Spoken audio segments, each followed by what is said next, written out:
de mettre en place une vraie politique de sport. Aujourd'hui, le sport de haut niveau, c'est la structuration, c'est l'organisation. Ce n'est pas de l'amateurisme, ce n'est pas du bricolage. Et là, souvent on se demande, mais quel est le rôle de ces ministres des Sports? Qu'est-ce qu'il faut réellement? On a le droit de se poser des questions. Nous ne sommes pas contre Pierre ou Paul, mais on a le droit de se poser des questions. Parce que si être ministre des Sports, c'est organiser les fêtes foraines, après et avant des compétitions, mais tout le monde peut être ministre des Sports. Mais il faut une vraie vision. On le dit chaque fois, mais personne ne nous écoute. Mais il faut une vraie vision pour relancer le sport en Côte d'Ivoire. Et je pense que là, il faut mener la vision. Il faut mener la réflexion. Parce qu'aujourd'hui, les JO, c'est terminé. Mais Paris 2024, c'est maintenant que ça se prépare.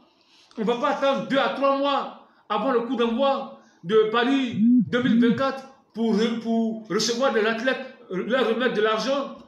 Non, c'est maintenant que ça se prépare. Et il faut arrêter avec l'amateurisme. Parce qu'il y a eu beaucoup de choses. Tant chez les footballeurs, surtout chez les footballeurs, la préparation, les gosses de Aïdara Swali au début sont bons, dans des conditions difficiles, où on a vu un joueur qui... Parce que l'équipe qui était à Tokyo, à un moment donné, ils sont arrivés à Tokyo, ils n'avaient même pas de chaussettes courtes. Il a fallu que Mas Gradel puisse aller dans une boutique Puma acheter des chaussettes courtes pour l'équipe nationale de Côte d'Ivoire. Vous voyez où nous en sommes? Moi, je pense qu'il faut mettre fin à tout ce désordre, à tout ce bricolage. Messieurs les dirigeants du sport en Côte d'Ivoire, menons ensemble la réflexion pour une vraie professionnalisation du sport en Côte d'Ivoire. Cela est important. Sinon, tout ce que vous allez faire, ce sera du zéro. Il faut un vrai schéma, une vraie vision, un vrai projet sportif pour relancer le sport en Côte d'Ivoire. On a une chance en Côte d'Ivoire. On a un vivier énorme dans toutes les disciplines, que ce soit le football, le handball, le taekwondo, le judo, l'aviron. On a un vivier important. Mais comment faire? Ça dépend de la vision. Le deuxième sujet que nous allons aborder, c'est un sujet qui va sans doute fâcher certaines personnes. C'est la démission de Didier Drogba de l'association des footballeurs ivoiriens. Mais je crois que Didier Drogba, il a mis du temps pour démissionner de cette association. Il a mis du temps. Après l'épisode du processus électoral l'année dernière, où il a été trahi par ses amis, ses anciens coéquipiers, et Dédé a décidé de partir. Mais il a raison. Parce que tu ne peux pas être dans une association et puis être lâché. Parce que tous les problèmes qu'il a rencontrés l'année dernière, c'est parti de l'AFI. C'est l'AFI de Cyril Domoro qui a affaibli Didier Drogba dans le processus électoral l'année dernière. Parce que quand tu es dans une association, moi je le dis aujourd'hui, je l'avais déjà dit l'année dernière, même si ce n'était pas Didier Drogba, que c'est Cyril Domoro ou Aruna Denane ou Kolo Touré qui se retrouvaient dans cette même position, j'allais avoir la même position pour le défendre. Parce que quand tu es dans une association, tu es membre fondateur de l'association, vice-président de l'association, et que tu as besoin d'un parrainage et que tes amis sont incapables de te donner ce parrainage, c'est qu'il y a problème. Parce que, on l'a écouté l'année dernière, non, Didier Drogba n'est pas venu nous voir au moment, on a déjà fait notre choix, non, pourquoi il porte une chemise rouge, non, il ne maîtrise pas le rouage, non, sa maman se promène à jamais, n'importe quoi, on a entendu n'importe quoi. Ils ont raté, ils n'avaient pas d'argument pour justifier le fait de ne pas donner le parrainage à Didier Drogba, le parrainage de l'AFI, parce que ça ne se justifiait même pas, parce que Cyril Domoro, quand tu l'écoutes, c'est pitoyable. Et moi je le dis, c'est vraiment pitoyable pour lui, parce que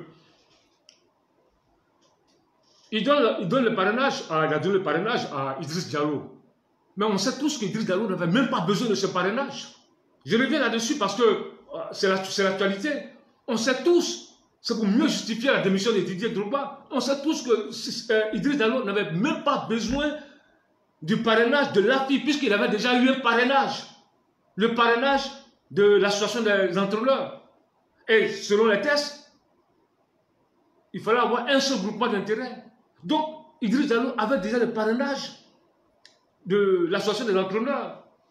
Et Cyril Domoro, en dépit de ça, il va donner son parrainage à Idriss Diallo parce qu'il faut affaiblir Didier Drogba. C'est ce qu'ils ont fait. C'est ce qu'ils ont fait. On a entendu des choses. Non, on va l'humilier. On va lui montrer qu'il n'est rien. Mais est-ce que l'humilier, montrer qu'il n'est rien, est-ce que ça c'est un programme est-ce que ça c'est un programme pour diriger la fédération? Humilier quelqu'un, est-ce que c'est un programme? Montrer qu'il n'est rien, est-ce que ça c'est un programme? Est-ce que c'est de ça qu'il s'agissait? Il s'agissait d'un projet, d'un programme. Il fallait plutôt s'attaquer à son programme, à son projet. Non, des anciens dirigeants de la FIF, oui je vais le dire, des anciens dirigeants de la FIF qui ont manipulé Cyril Domoro et les autres pour affaiblir le candidat Didier Drogba. Et puis, c'est ce qui a énervé beaucoup d'Ivoiriens. Si Cyril Domoro ne le sait pas, c'est ce qui a énervé. C'est l'attitude de l'AFI qui a énervé beaucoup d'Ivoiriens. Ils se sont révoltés, qui ont pris position pour Didier Drogba. Parce que c'était n'importe quoi. On parle d'élection, on parle de programme, vous cherchez à humilier les gens. C'est pourquoi moi, je ne vous ai pas suivi. Je ne vous ai pas suivi. Ils savent. Je le dis à certains dirigeants, à ex-dirigeants de la Fédération ivoirienne de football, qui sont dans la team de Idriss Diallo. C'est pourquoi je ne vous ai pas suivi. Parce que on n'humilie pas les gens, on n'humilie pas une licorne. On parle de programme, de projet. Il fallait plutôt s'attaquer à son projet. Mais non, il n'est pas venu nous voir. Non, on a déjà donné notre parrainage, notre parole au GIS. Mais est-ce que l'AFI appartient au GIS? Est-ce que c'est l'AFI, est-ce que c'est le GIS qui a créé l'AFI? Vous êtes une association, il y a un membre fondateur. Ce n'est pas un membre fondateur, vice-président. Et vous êtes incapable de lui donner le parrainage. Et vous voulez qu'il reste avec vous? Non, mais il a raison. Je pense que Didier Drogba, vous avez raison de démissionner de l'association des footballeurs de Côte d'Ivoire. Mais d'ailleurs, aujourd'hui, c'est une association qui aujourd'hui a perdu sa contenance. Je ne parlerai pas d'enveloppe ou quoi. C'est pas ça mon problème. Mais ce que je veux dire, c'est qu'aujourd'hui, l'AFI, avec l'attitude qu'ils ont eue, n'a plus le soutien de la FIF Pro. Ça c'est clair. La FIF Pro a suspendu l'AFI et bientôt, ils vont tout arrêter. Les joueurs, les professionnels ivoiriens qui cotisaient, la plus grosse part de cotisation, c'était les footballeurs, les professionnels. Mais certains ne sont plus d'accord avec la politique de Cyril Domoro. Ils vont arrêter de cotiser. Aujourd'hui, comment va vivre l'AFI? Des cotisations des joueurs locaux, des joueurs locaux même qui ont des difficultés pour survivre. L'AFI va vivre de quoi? Des subventions, de l'apport de certains dirigeants, des anciens dirigeants de la FIF, du GIS. C'est eux qui vont soutenir l'AFI. Ça, c'est les grandes interrogations. Et voilà aujourd'hui comment Cyril Domoro et les autres ont affaibli une très belle association qui était financée par la FIF Pro avec les cotisations des footballeurs professionnels. Aujourd'hui, bientôt, vous allez voir, je n'en dirai pas plus, mais des choses qui vont se passer. Je pense que là, Cyril Domoro, c'est fini. C'est fini. C'est vrai qu'il y a eu une assemblée générale où il a eu le quitus et tout ça, mais ça, laissez, les jours à venir nous donneront plus de détails. Et je pense que c'est les deux sujets qu'on a abordés aujourd'hui. Parce qu'on revient, c'est un retour. Il fallait quand même qu'on puisse parler, on sort des JO, et puis aussi de cette actu-là, la démission de Didier Drogba de l'AFI. Et puis j'oubliais, c'est quand même important que vous sachiez, ce Cyril Domoro, il n'est pas à son premier acte. Déjà en 2011, écoutez-moi bien, en 2011, il était sur la liste du candidat Salif Bitogo contre M. Sidi Diallo. Élection 2011. M. Cyril Domoro était sur la liste de M. Salif Bitogo. Mais à quelques jours des élections, il a quitté la liste, il a rejoint le camp de Sidi Diallo. Vous voyez la personnalité de l'homme. C'est-à-dire que quelqu'un qui est sur une liste, tu es sur une liste d'un candidat, Tu lâches cette liste-là pour aller sur le... Mais c'est incroyable. Et c'est la même chose qu'il a fait en trahissant Didier Drogba et ses camarades.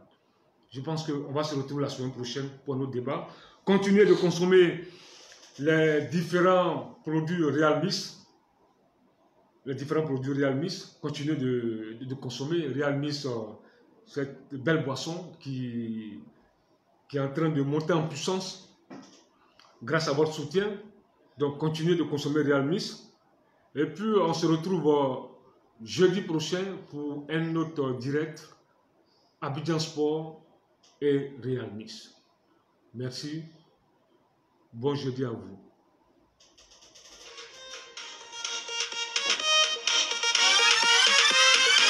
Mon ami là, tu es fatigué, c'est le moment de consommer la nouvelle boisson.